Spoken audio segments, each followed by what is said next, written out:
তোমার নাম কি? আবির হোসেন। তোমার নাম? মুস্তাফা। তোমার নাম কি? রিফাত হাসান। রিফাত হোসাইনের প্রশ্ন করবো। তুমি কোন ক্লাসে পড়ো? নুন। নুরানি। হাদিস কটা পড়ো? হাদিস 22টা। 22টা। মাসালা পারো নি? সেই উজু করার তরিকাটা বলো। উযু করা তরিকা জোরে জোরে।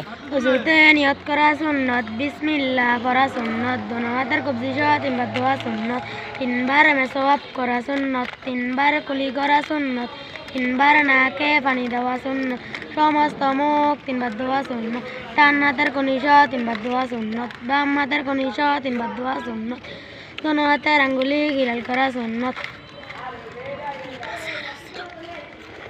সমস্ত মাথায় সে ডান হাতের কনি সহ তিনবার দোয়া সুন্নত, বাম হাতের কনি সহ তিনবার দোয়া সুন্নত, দোনো হাতের আঙ্গুলি গিলাল করা সুন্নত, সমস্ত মাথায় একবার মাসে করা সুন্নত, কান মাসে করা সুন্নত, গর্দান মাসে করা মুস্তাহাব, ডান পায়ে টাকনু সহ তিনবার দোয়া সুন্নত, বাম পায়ে টাকনু সহ তিনবার দোয়া সুন্নত, দোনো পায়ের আঙ্গুলি গিলাল করা সুন্নত। মাশাআল্লাহ মাশাআল্লাহ। লাস্টেরটা কি? ওজুর শেষে কালিমাতুশ শাহাদা করা মুস্তাহাব। মাশাআল্লাহ। ধরো তুমি এটা ধরো, সবাই সালাম দিয়ে দাও। আসসালামু আলাইকুম। একসাথে সবাই দাঁড়াও, একসাথে দাঁড়াও, সালাম দাও। আসসালামু আলাইকুম।